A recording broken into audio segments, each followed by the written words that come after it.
পাচ্ছি, দেখতে পাচ্ছি যে অকারণে অরবিট্রারি ওয়েতে গায়ের জোরে মন মর্জিতে সেখানে স্কুলের ফি বাড়ানো হচ্ছে। এটা এক ধরনের শোষণ, এটা এক ধরনের ফি মাফিয়া রাজের আমরা প্রকাশ দেখতে পাচ্ছি। ছাত্রছাত্রীদের এইভাবে শোষণের আমরা বিরোধিতা করি, আমরা তা বিধি হবে এবং তার জন্যে সমাজকে ভুগতে হবে। কারণ আজকের যারা ছাত্রছাত্রী আগামী দিনে তারা আমাদের শাসক হবে, আমাদের পরিচালক হবে। তাদের মনে স্বচ্ছতা, তাদের মনের উদারতা, তাদের মনে নিরপেক্ষতা যদি না থাকে আগামী দিনে গোটা সমাজকে ভুগতে হবে। পক্ষে এক ধরনের ছাত্রদের শোষণ করার হাতিয়ার পশ্চিমবঙ্গের সরকারের নির্দেশ 240, স্কুলগুলো তাদের মর্জি মতন ইচ্ছা মতন কোথাও 1000, কোথাও 1200, কোথাও 1500 টাকা ফিজ আদায় করছে বলে খবর পাওয়া যাচ্ছে। এটা যদি হয় তাহলে সাধারণ মানুষ কাকে বিশ্বাস করবে? সরকারি নির্দেশকে বিশ্বাস করবে না সাধারণ মানুষ স্কুল কর্তৃপক্ষের আদেশকে বিশ্বাস করবে? কোনটা?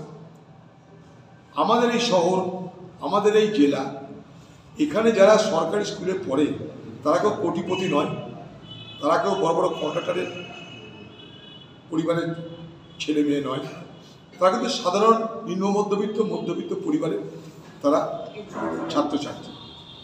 তাদের রোজগারের একটা সীমাবদ্ধতা আছে, স্কুলে পড়াশোনার জন্য তাদের একটা সীমাবদ্ধতা আছে খরচের ক্ষেত্রে।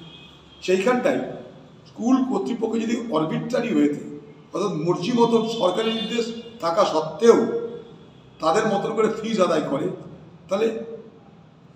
তাহলে ছাত্রছাত্রীদের এবং তাদের পরিবারের জন্য একটা আর্থিক বোঝা তৈরি হয়। এটা আবার কোন ধরনের সরকার চলছে যেখানে সরকারি নির্দেশ থাকা সত্ত্বেও সেই নির্দেশকে অমান্য করার মানসিকতা তৈরি হচ্ছে স্কুলের কর্তৃপক্ষদের?